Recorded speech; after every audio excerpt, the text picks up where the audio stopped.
आज का प्रातः क्लास है 2 अक्टूबर 1968। रूहानी जादूगर बैठ रूहानी बच्चों को जो बाप से तीखे जादूगर हैं उन तीखे जादूगर बच्चों को समझाते हैं।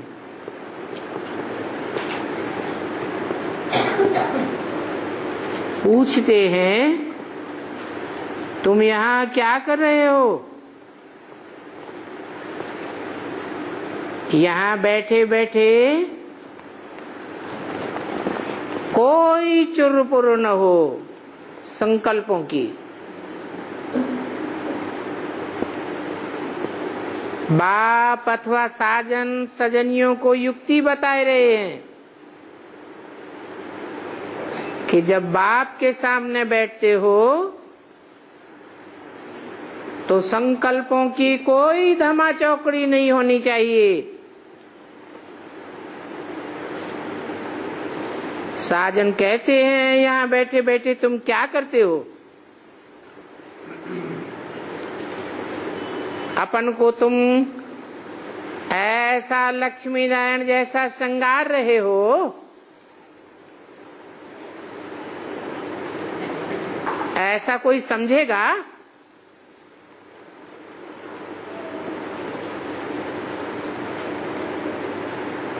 हाँ, सब बैठे तो हैं नंबरवार पुरुषार्थ अनुसार। तो बाप कहते हैं यहाँ श्रृंगारी बनना है।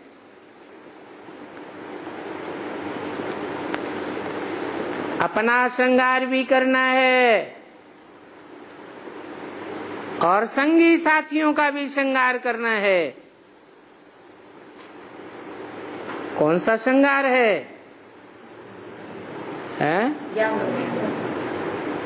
जिस्मानी श्रृंगार नहीं है, रूहानी श्रृंगार है।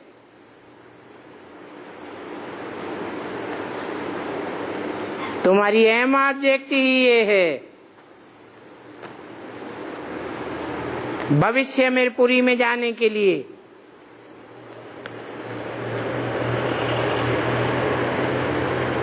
तो सोचो यहाँ बैठे तुम क्या कर रहे हो? क्या पैराडाइज की श्रृंगार के लिए पुरुषार्थ कर रहे हो?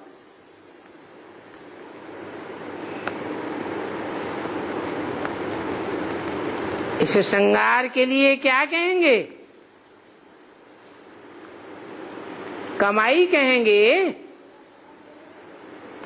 अल्पकाल की कमाई है या सदाकाल की कमाई है?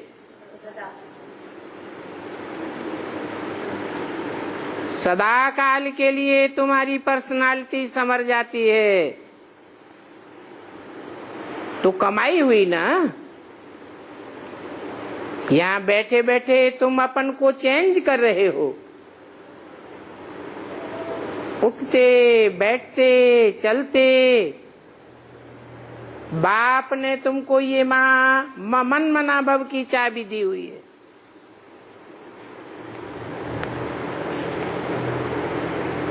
इस चाबी को लगाने के सिवाय और कोई भी फालतू बातें सुना करके टाइम वेस्ट मत करो।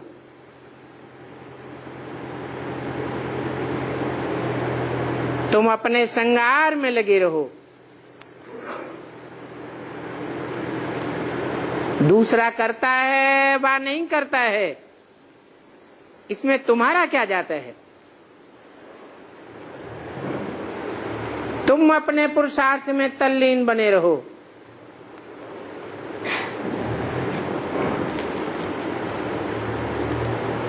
कितनी समझ की बात है। कोई नया सुनेगा तो जरूर बंडर खावेगा।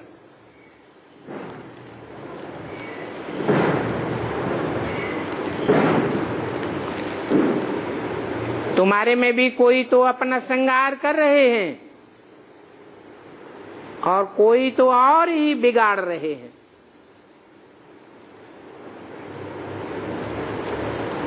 वही झरमुई झगमुई की बातें बुद्धि में चलती रहती है, टाइम वेस्ट करते रहते हैं। परचिंतन आदि में कितना टाइम बर्बाद करते हैं। तो बाप बच्चों को समझाते हैं, तुम सिर्फ अपन को देखो कि हम क्या कर रहे हैं, स्वचिंतन कर रहे हैं या परचिंतन में लगे हुए हैं। बाप ने बहुत छोटी युक्ति बताई है सबको। क्या? मन्मना भव, अपने मन को मेरे मन में तिरोहित कर दे। बस ये एक ही अक्षर बस है।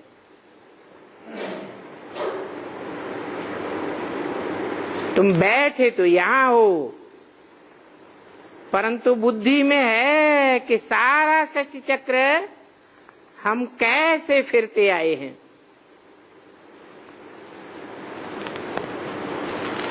अभी हम फिर से विश्व का श्रृंगार बन रहे हैं। तो सोचो तुम कितने पद्मा पदम भाग्यशाली हो। यहां बैठे बैठाए तुम कितना कार्य करते हो।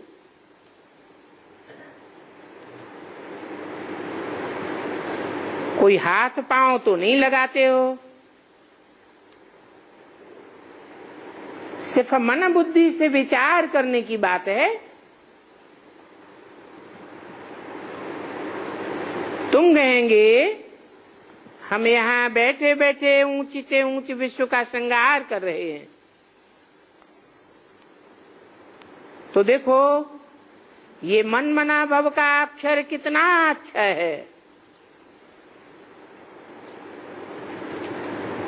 इस योग से ही तुम्हारे सभी पाप भस्म हो करके तुम्हारी आत्मा कंचन बन जाएगी। आत्मा में से सारी खाद निकल जाएगी।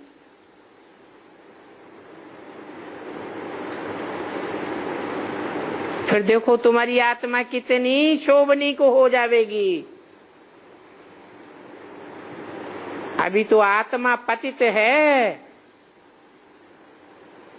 तो शरीर भी पतित है।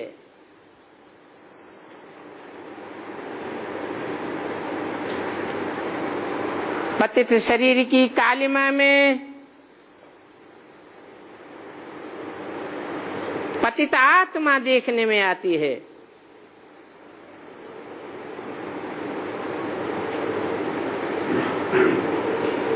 पावन बनेंगे तो देवताओं मिसल तुम्हारे वाइब्रेशन से, दृष्टि से दिव्यता झलकने लगेगी। तो कमाल है ना। अभी देखो शरीर की हालत कैसी है,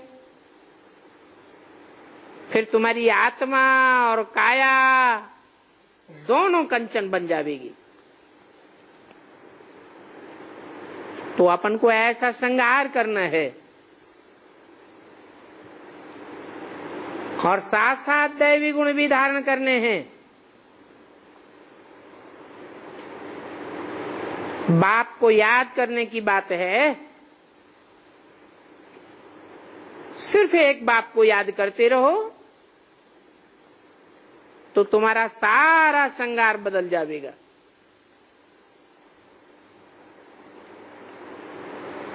फिर तुम बाप से भी बड़े जादूगर हो जावेंगे।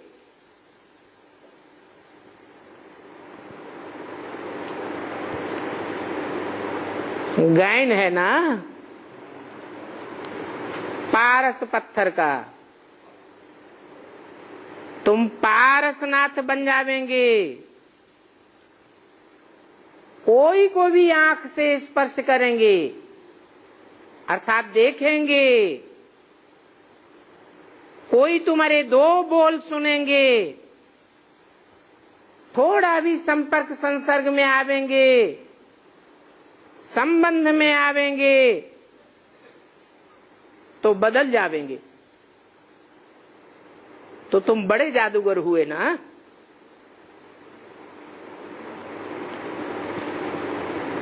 तुमको युक्ति बताते हैं,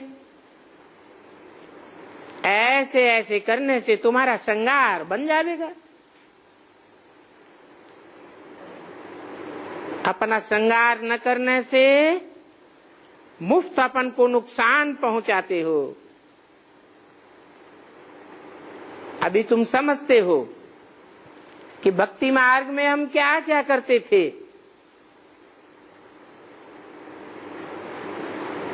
सारा श्रृंगार ही बिगाड़ कर क्या बन पड़ा है। अभी एक ही मनमना भवाक्षर से बाप की याद से तुम्हारा श्रृंगार कितना अच्छा हो जाता है।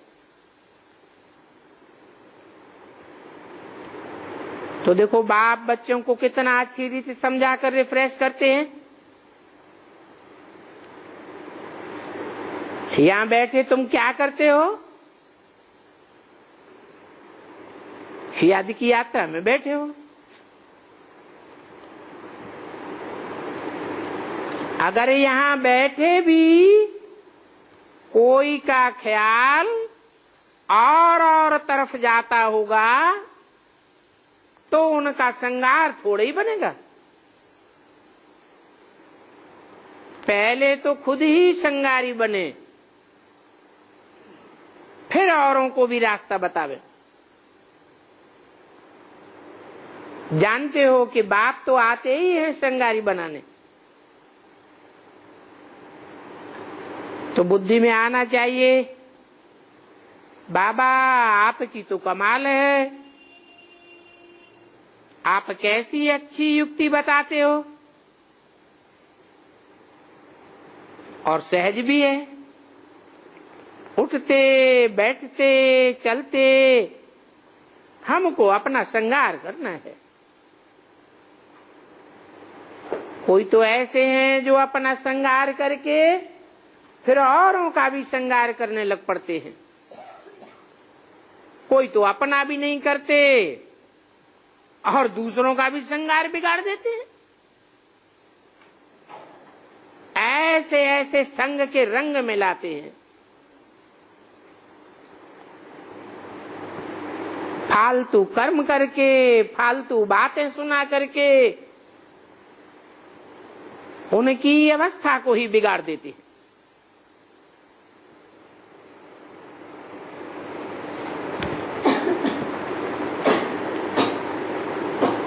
खुद भी श्रृंगारी बनने से रह जाते हैं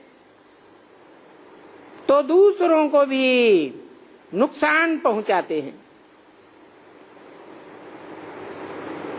तो बाप कहते हैं अभी अच्छी रीति सोच करो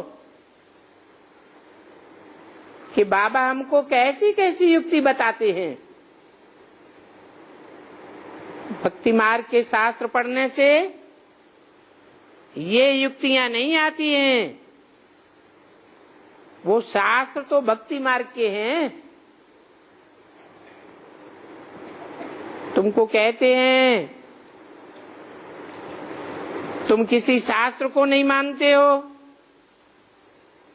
बोलो हम तो सभी शास्त्रों को मानते हैं, क्योंकि हमने ही आधा कल्प भक्ति की है और धर्म वाले तो बाद में आते गए हैं। क्राइस्ट आवे तब तो उनके फॉलोअर्स आवेंगे। शंकराचार्य आवे तब उनके फॉलोअर्स आवेंगे।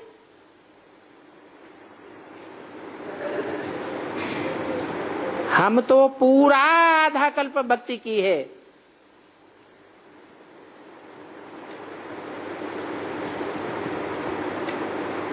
शास्त्र आदि पढ़े,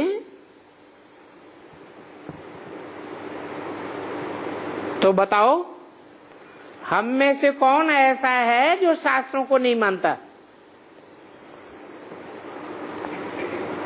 क्यों? क्योंकि रात होती है तो दिन भी होता है, दिन होता है तो रात भी होती है। ब्रह्मा का दिन और ब्रह्मा की रात गाई हुई है। ब्रह्मा के दिन में सोजरा होता है, ब्रह्मा भी सोजरे में होगा तो ब्राह्मण भी सोजरे में होते हैं। ब्रह्मा की रात होती है तो ब्राह्मण भी अंधेरे में आ जाते हैं। तो हम तो शास्त्रों को भी मानते हैं। ये बेहद का दिन और बेहद की रात है। बेहद के दिन में एक ज्ञान सूर्य का प्रकाश होता है, वो है सतयुग और त्रेता रूपी दिन, जहां एक बाप का ज्ञान का प्रकाश हर मनुष्य आत्मा में सार रूप में समाया हुआ है। क्या है सार? मैं आत्मा ज्योति बिंदु। हर सेकंड ये सार समाया हुआ है।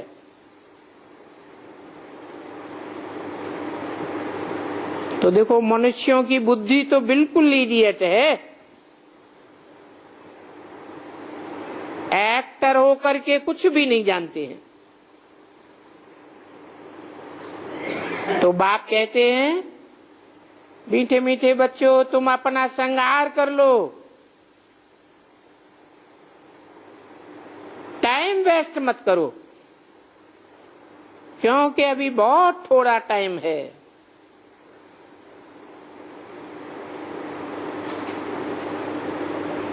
समय की इस गुह्य गति को समझने के लिए बड़ी विशाल बुद्धि चाहिए। आपस में बहुत प्रेम से रहना चाहिए।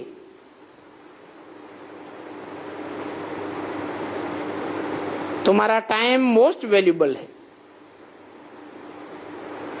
क्योंकि तुम ही कौड़ी से हीरे जैसे बनते हो। और धर्म वाले अथवा उनके फॉलोअर्स तो हीरा बनते ही नहीं है।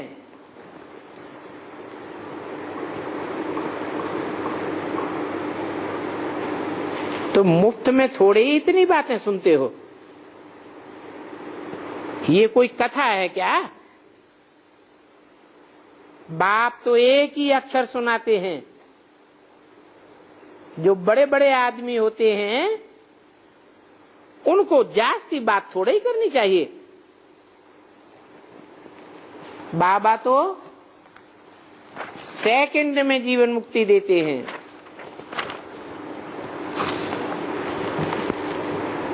दो 1068 की वाणी का दूसरा पेज। तो ये बच्चे हैं सबसे ऊंच श्रृंगार वाले। इतने ऊंच श्रृंगार वाले हैं तो इनकी निशानी क्या है? संगम युग में ही ऐसे ऊंच श्रृंगार वाले बनते हैं। तो भक्ति मार्ग में कोई निशानी भी होगी।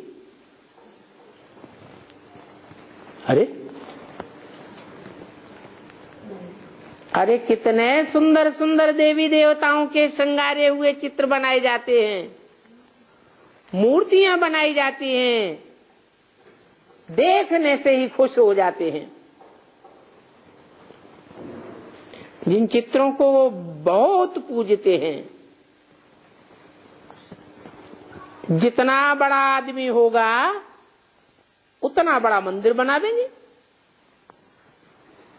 और उनके बड़े बड़े श्रृंगार करेंगे।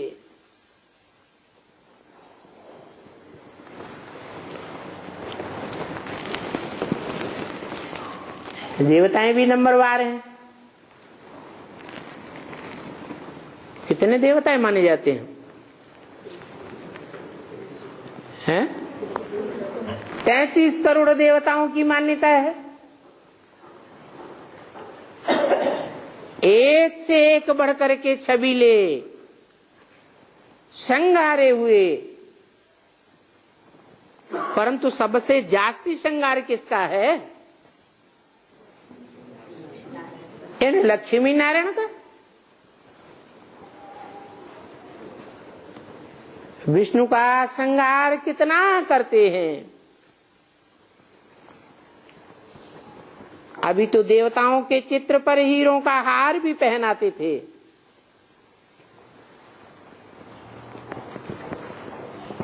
आगे ऐसा करते थे।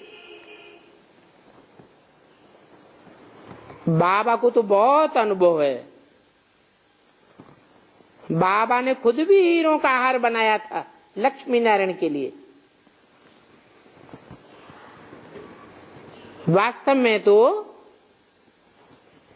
इन्हों की जैसी पहरवाइश यहां तो कोई बनाए भी नहीं सकता। और तुम अभी बनाए रहे हो, वो भी नंबरवार पुरुषार्थ अनुसार बनाते हो।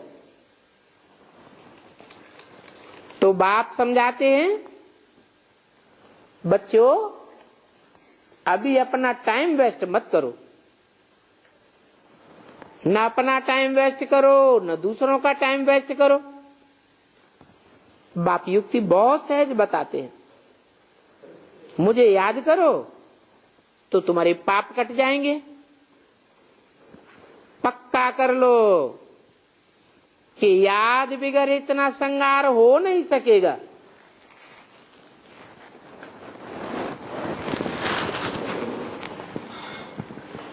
तुम जानते हो कि हम यह बनने वाले हैं,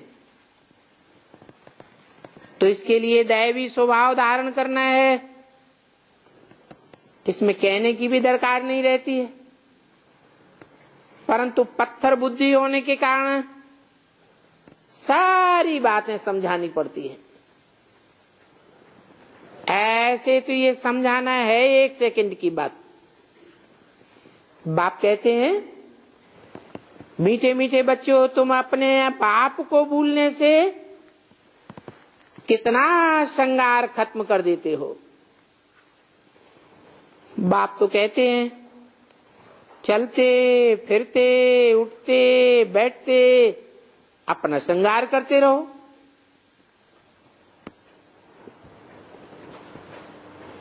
फिर होता क्यों नहीं?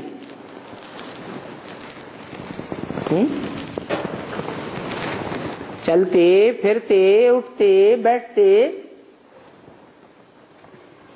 हर समय याद ठहरती क्यों नहीं है?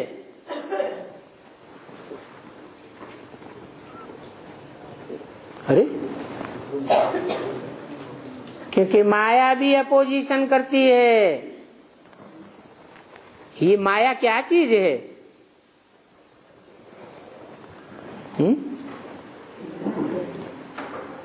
माया मां माने नहीं, आया माने आया। ये ना आया होता माया रावण तो अच्छा था।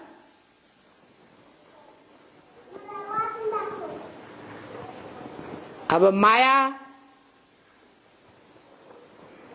या तो कोई पुरुष के रूप में आती है, या तो कोई स्त्री चोले के रूप में आती है, या तो कोई पदार्थ के रूप में आती है। ये बार बार क्यों आती है? हमारा बुद्धियों को क्यों तोड़ती है?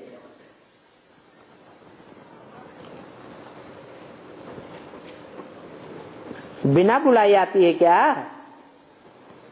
नहीं, बिना बुलाई ही तो आती है। हम बुलाते हैं क्या? हाँ, हम तो और बाबा से कहते हैं, बाबा इस माया को समेट लो। तो हम थोड़े ही बुलाते हैं। बिना बुलाए आती है कि बुलाने से आती है? बिना बुलाए आ जाती है। क्यों? पूर्व जन्मों में 63 जन्मों में उन मायावी आत्माओं को हमने आवाहन नहीं किया था, है? कोई दूसरे का आवाहन किया हुआ हमारे पास आ जाते हैं। अरे संग का रंग किसने लिया? हमने अपनी स्वेच्छा से लिया, यही तो कहेंगे। तो प्रत्यक्ष रूप में हम भला आवाहन नहीं करते हैं, परंतु 63 जन्मों की हमारी ही कमजोरी है, जो जन्म जन्मांतर हम नए नए आत्माओं को नए नए रूपों में आवाहन करते रहे हैं। नहीं तो भक्ति मार्गीय रावण राज्य में भी शुरुआत में भक्ति मार्ग सतो प्रधान था या तमो प्रधान था? कितना सतो प्रधान था? इतना सतो प्रधान था कि भक्ति के आदि में एक शिव बाबा की भक्ति करते थे, अब भी विचारी भक्ति करते थे। तो सतो प्रधान भक्ति थी या तमो प्रधान भक्ति थी? सतो प्रधान भक्ति थी।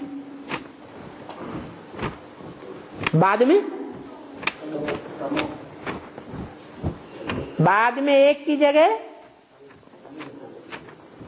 अनेकों को याद करने में लग पड़े। छोड़ दो। फिर क्या हुआ? अनेकों को जो याद करने लगे पड़े, उसका कारण क्या हुआ? संग के रंग में आ गए। उसका भी कारण क्या हुआ?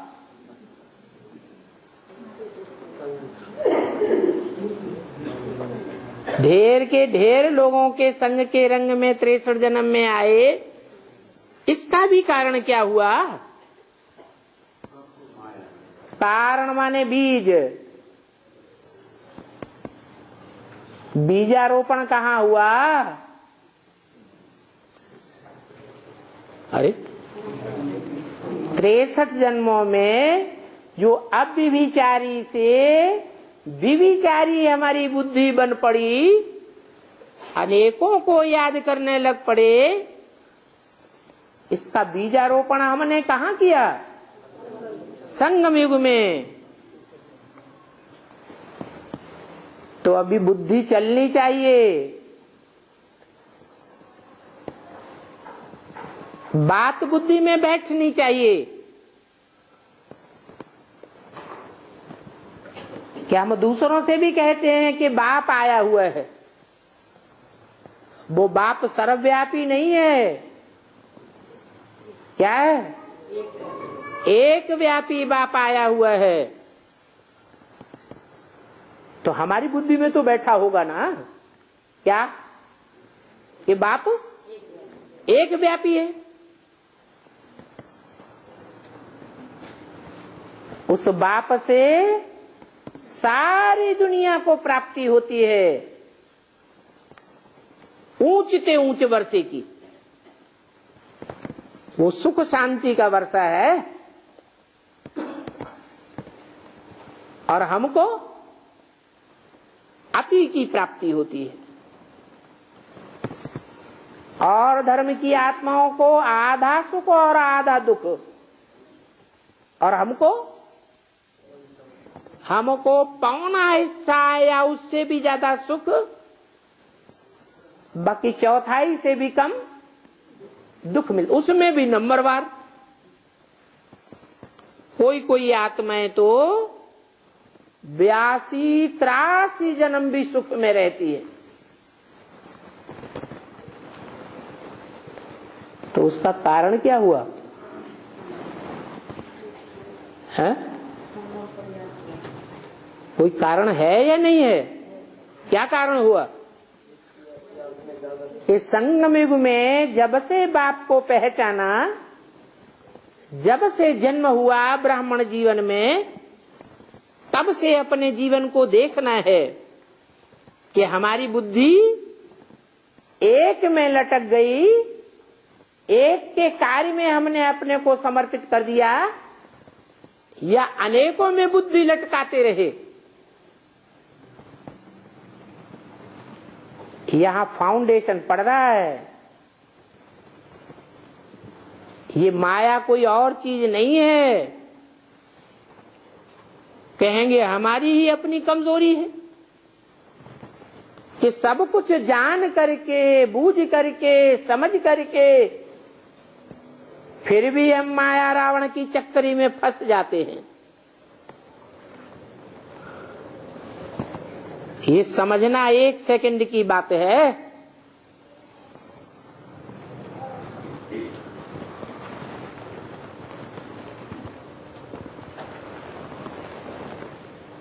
माया कोई कम नहीं है, अर्थात हमारे 63 जन्म की कमजोरियां भी कोई कम नहीं है। कोई कोई लिखते हैं, बाबा आपकी माया बहुत दुस्तर है। बाप कहते हैं अरे हमारी माया कहाँ है? हमारी माया है क्या? है? अगर हमारी माया है तो हमको ज्यादा चिपटेगी या दूसरों को चिपटेगी? हमारी माया है तो हमसे हिसाब किताब लेगी? नहीं तो जिसकी माया है उसी से उसका सारा हिसाब किताब है। तो ये खेल है। मैं तो तुमको माया से छुड़ाने आया हूं, मेरी फिर माया काहे की? मैं तुमको ही छुड़ाने आया हूं। इस समय इस माया रावण का ही सारा राज्य है।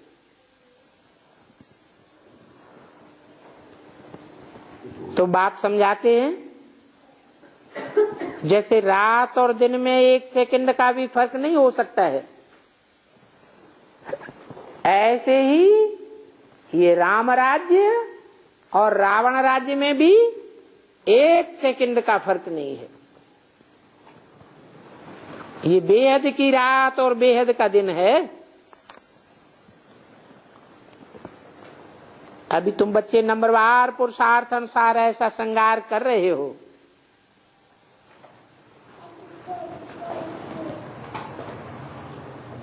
परंतु बाप कहते हैं बच्चे तुमको चक्रवर्ती राजा बनना है।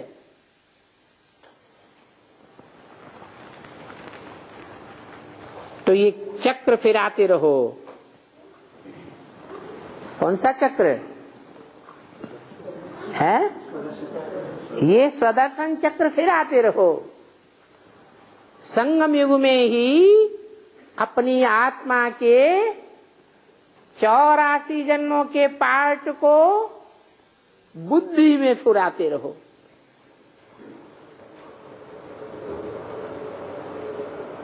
पास्ट का पुरुषार्थ, वर्तमान का पुरुषार्थ और पास्ट और वर्तमान के हिसाब से आने वाले भविष्य का पुरुषार्थ हमारे 84 जन्मों को डिक्लेयर करने वाला है। बल गृहस्थ व्यवहार में रहो।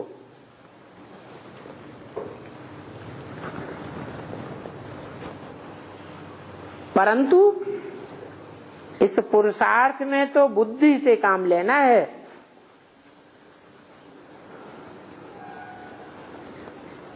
आत्मा में मन बुद्धि है ना, यहाँ बाप के पास तुमको बाहर का कोई गोरख धंधा नहीं है। यहाँ तो तुम आते ही हो अपन को श्रृंगार करने के लिए, रिफ्रेश होने के लिए। बाप पढ़ाते तो सभी को एक जैसा है। यहाँ बाप के पास आते हैं नए नए पॉइंट्स सन्मुख सुनने के लिए, फिर घर जाते हैं तो जो कुछ सुना वो बाहर ही रह जाता है।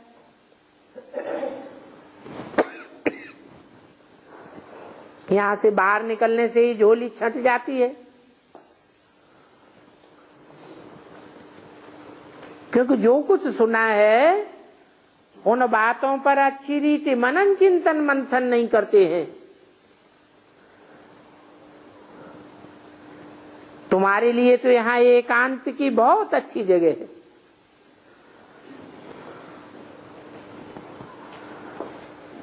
बाहर में तो खटमल फिरते रहते हैं। क्या नाम दिया है? ये क्या होता है? कीड़ा होता है। खट माने खाट और मल माने गंध। ये सतयुग में होता है क्या? सतयुग में खटमल नहीं होते हैं। कहाँ होते हैं? कलयुग में और ही जास्ती होते हैं। तो बाहर की दुनिया में तो खटमल फिरते रहते हैं, जो एक दूसरे का खून ही पीते रहते हैं। तो देखो,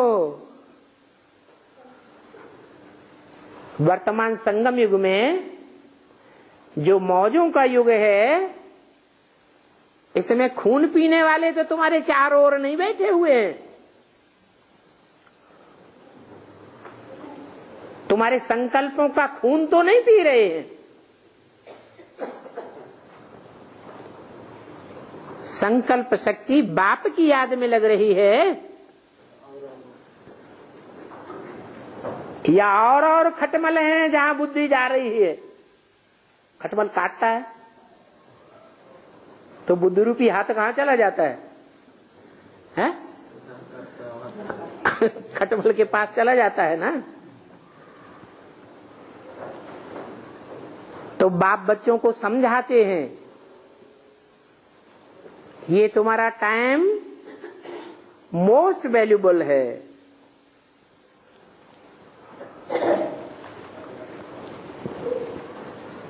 इनको तुम वेस्ट मत करो। अपन को श्रृंगारने की बहुत युक्तियां मिलती हैं। अभी इन शास्त्रों का भूसा तो बुद्धि से निकाल दो।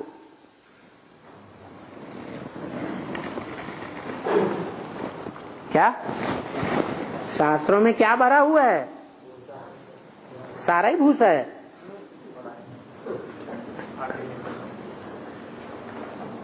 भूसा बहुत है और दाना कम है।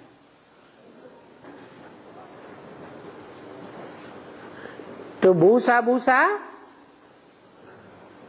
हटाए देना चाहिए और दाना ग्रहण कर लेना चाहिए। दाना क्या है?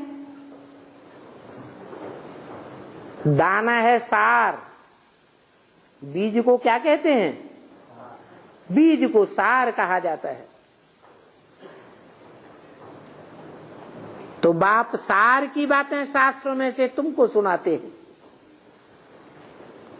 बाकी जो बातें छोड़ देते हैं वो क्या है? वो भूसा है। उस भूसे से बुद्धि निकाल दो। मैं अभी सभी आत्माओं का उद्धार करने आता हूं।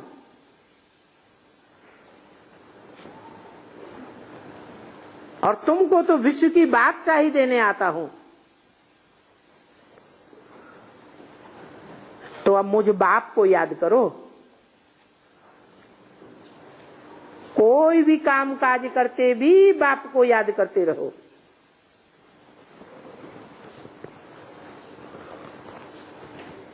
क्योंकि इतनी सभी ढेर की ढेर आत्माएं एक बाप की आशुक हैं।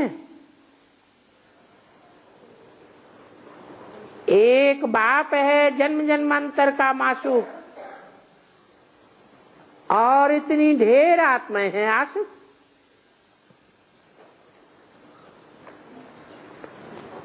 वो सभी जिस्मानी कथाएं कहानियां आदि तुमने बहुत सुनी है, आशुक माशुक वाली।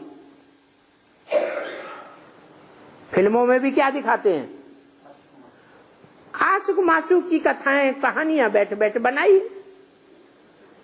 अभी बाप कहते हैं वो सब कथा कहानियां फिल्म आदि भूल जाओ, भक्ति मार्ग में तुमने मुझे याद किया और प्रतिज्ञा भी की कि हे भगवान जब आप आवेंगे तो हम आपके ही बनेंगे।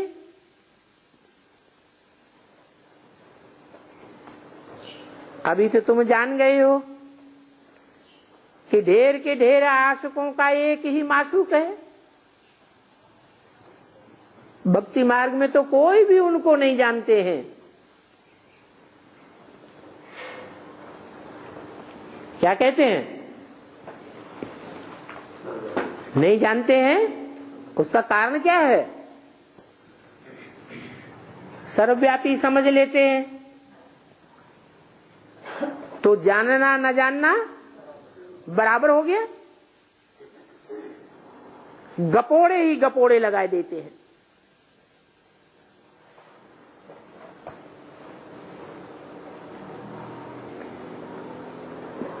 शास्त्रों में ही लिखा हुआ है,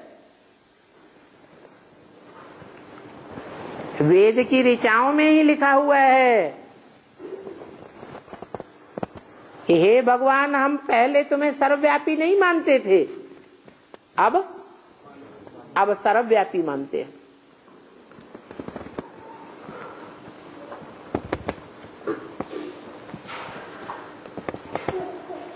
कहते हैं हम ब्रह्म में लीन हो जावेंगे।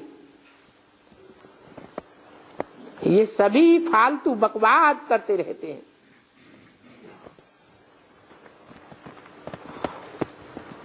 बाप कहते हैं एक भी मनुष्य मोक्ष को नहीं पा सकता,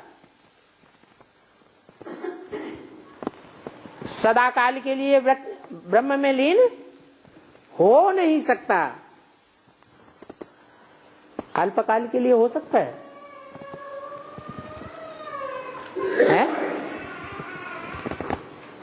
ब्रह्म में अल्पकाल के लिए लीन हो सकता है। जैसे समंदर से एक चुल्लू पानी का लिया जाए,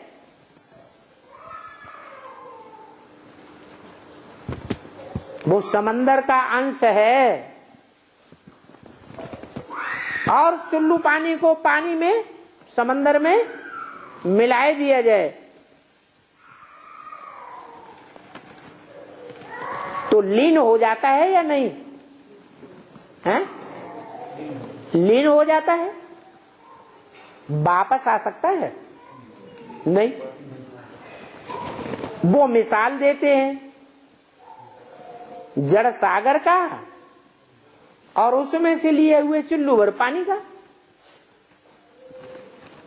अब ऐसे तो है नहीं कि आत्माएं जो हैं वो सागर में से लिए हुए बूंद बूंद बूंद बूंद हैं। नहीं, आत्माएं अविनाशी हैं या विनाशी हैं? आत्माएं तो अविनाशी हैं। वो अविनाशी आत्माओं के स्वभाव संस्कार जो 5000 वर्ष के ड्रामा उनमें भरा हुआ है, पार्ट भरा हुआ है, वो विनाश हो नहीं सकता। तो लीन होने का तो सवाल ही नहीं होता। ब्रह्मलोक में आत्माएं जाकर के विराजमान तो होंगी, परंतु लीन नहीं होंगी। इसलिए बाप कहते हैं अभी सिर्फ एक अलफ को याद करो। ये नहीं कहा बिंदु को याद करो। किसको याद करो? बिंदु याद करना है तो अपनी आत्मा रूपी बिंदु को याद करो। ये आत्मा रूपी तुम्हारी बैटरी है। बैटरी जन्म जन्मांतर का पार्ट बजाते बजाते सुख भोगते भोगते खाली हो गई है। इसको भरपूर करना है तो उस ज्योति बिंदु को याद करो जिसका नाम सदाशिव है, जिसका नाम कभी बदलता नहीं है। उसकी आत्मा का ही नाम शिव है। वो सदैव कल्याणकारी है। वो कल्याणकारी बाप शिव इस सृष्टि में जब आता है तो सर्वव्यापी होकर नहीं आता है, एक व्यापी होकर आता है। उसे एक व्यापी बाप को याद करो तो तुम्हारी बैटरी चार्ज हो जाएगी। इसलिए कहते हैं अलफ को याद करो, बेपेटे से को नहीं याद करो। बिंदु को याद नहीं करना है। बिना शरीर के बिंदु चैतन्य है या जड़ है? जड़वत है। तुम्हें तो चैतन्य आत्मा का पार्ट बजाना है तो तुम्हारा ये श्रृंगार हो जाएगा। अभी तुम ये लक्ष्मी नारायण जैसे बन रहे हो तो तुमको स्मृति में आया कि अनेक बार हमने ये श्रृंगार किया है। कल्प कल्प बाबा आवेंगे और बाबा हम आपसे ही सुनेंगे, आपके सिवाय और कोई की भी बात नहीं सुनेंगे। कितनी गुही गुही पॉइंट्स बताता हूं। बाप ने कितनी अच्छी युक्ति बताई है। हम तो बारी जावेंगे ऐसे बाप पर। और ये भी जानते हो कि दुनिया में जो आशुक माशूक होते हैं वो सभी एक जैसे वफादार होते हैं कि नंबरवार होते हैं? नंबरवार होते हैं। एक जैसे तो नहीं हो सकते। और ये तो सभी आत्माओं का एक ही माशूक है।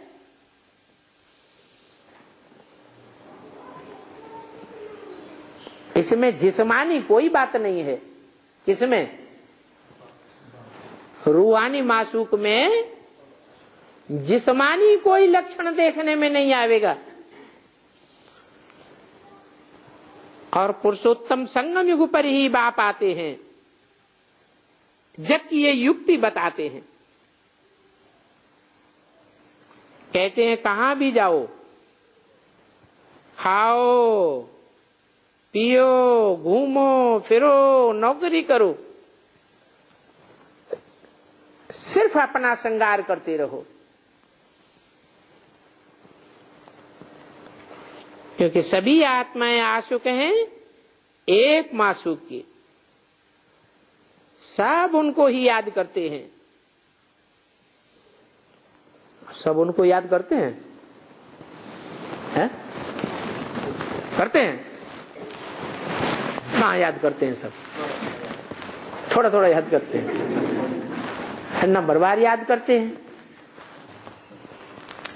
हाँ, संगम युग में एक टाइम ऐसा आवेगा जरूर कि सभी आशुक आत्माएं उस एक मासूक बाप को याद करेंगी और कुछ भी उनको याद नहीं आवेगा। जब तक ऐसी स्टेज नहीं बनी है 500-700 करोड़ आत्माओं की, तब तक वापस परमधाम बाप के घर में नहीं जा सकते। तो उस समय के लिए बोला, सभी उसे एक मासूक बाप को याद करते हैं। कोई कोई बच्चे कहते हैं हम तो 24 घंटे याद करते हैं। क्या तो झूठ कहते हैं या सच्चा कहते हैं? परंतु सदैव तो कोई याद ही नहीं कर सकता। क्यों नहीं याद कर सकता है? क्योंकि फाइनल पेपर होता ही तब है जब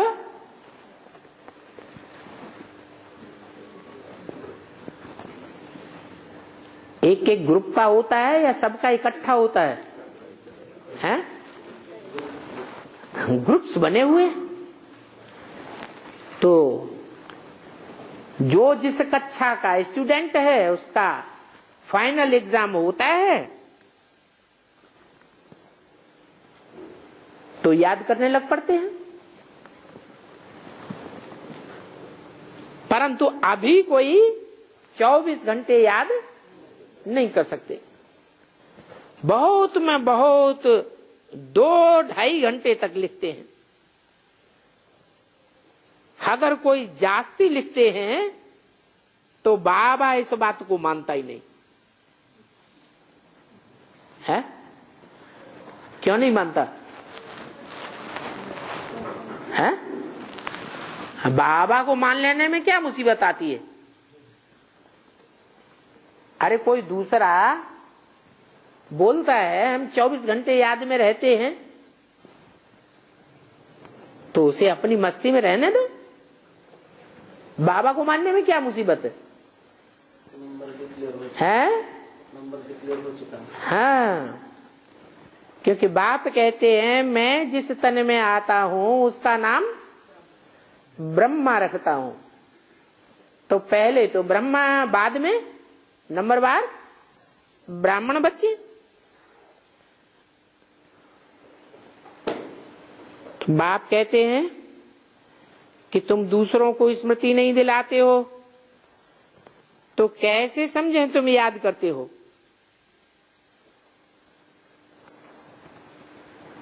याद करना कोई डिफिकल्ट बात नहीं है और इसमें कोई खर्चा भी नहीं है। कुछ खर्चा है? कुछ भी नहीं।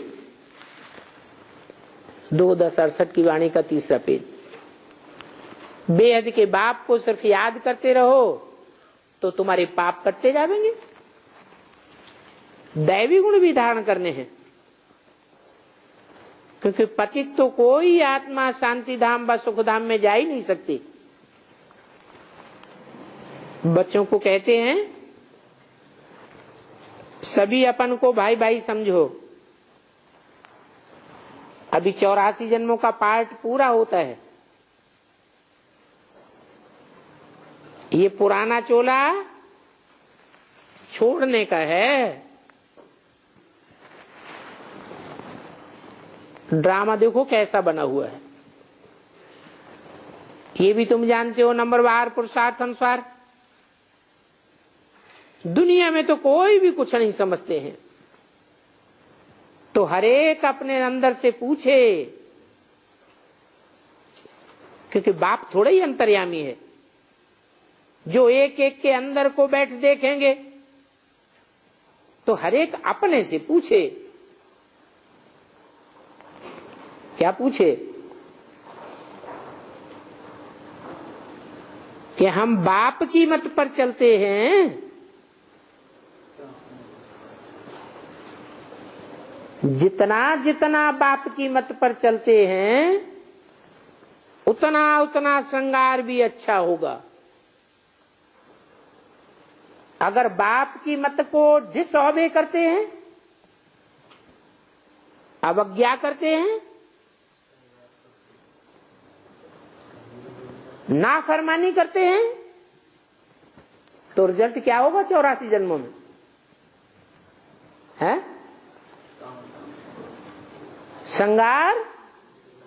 श्रृंगार बिगड़ जाएगा।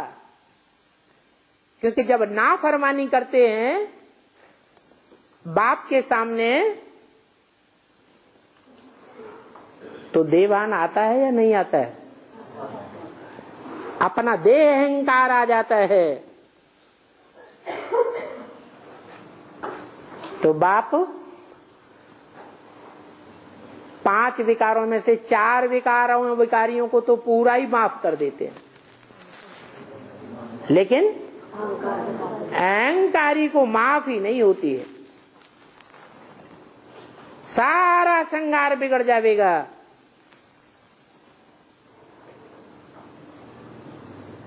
नाफरमानी क्यों करते हैं? अवज्ञाकारी क्यों बनते हैं? क्योंकि एक दो की उल्टी बातें सुन सुन करके और फिर दूसरों को सुना करके अपना श्रृंगार भी बिगाड़ते हैं और दूसरों का भी बिगाड़ देते हैं। तो बच्चों को इसी धुन में लगा रहना चाहिए कि हम ऐसा लक्ष्मी नारायण जैसा श्रृंगार कैसे धारण करें। बाकी तो जो कुछ है वो सब ठीक ही है, ड्रामा प्लान अनुसार। पुरुषार्थ करने के लिए क्या चाहिए?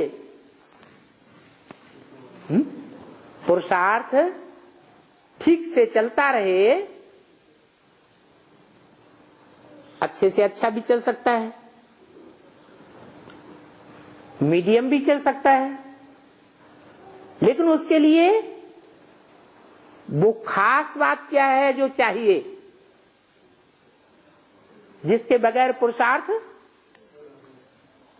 होना मुश्किल है, जिसकी गारंटी भी बाप ने दी हुई है। हाँ,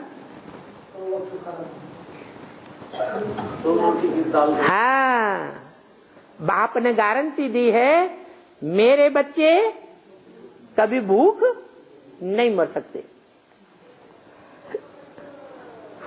मेरे बच्चे कौन? बाप के बच्चे हैं, तो बाप का धंधा करने वाले होंगे या रावण का धंधा करने वाले होंगे? बाप का धंधा करने वाले। जो बाप का धंधा सो बच्चे का धंधा। तो जो ईश्वरीय सेवा में लगे रहते हैं, थोड़ा लगे रहते हैं या ज्यादा लगे रहते हैं, माने सेवा को प्रेफरेंस देते हैं, उनको क्या चाहिए? 2 रोटी चाहिए। 2 रोटी कोई को मिलती रहे और कुछ न मिले, क्या भले जंगल में भी रहना पड़े, कपड़ा भी न मिले, तो पुरुषार्थ चल सकता है या नहीं चल सकता है? चल सकता है। तो बाप कहते हैं सिर्फ पेट के लिए रोटी आराम से मिलती रहे, पेट का खर्चा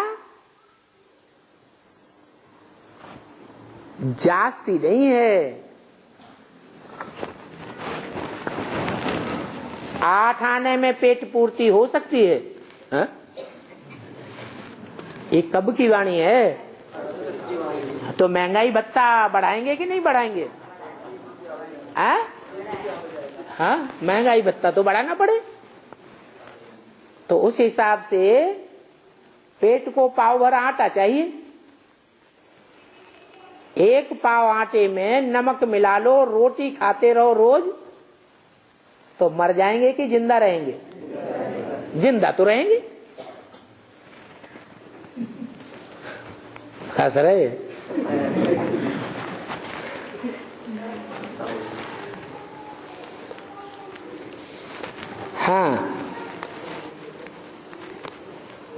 बल लोक का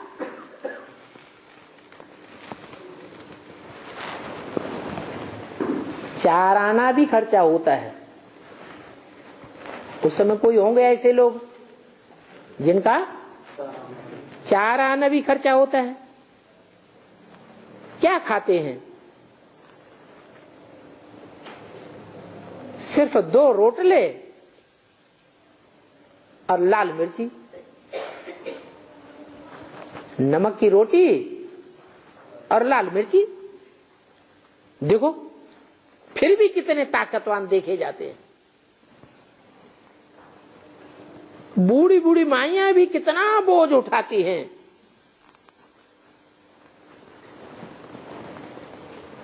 जाकर पहाड़ों पे देखो, उठाती है या नहीं?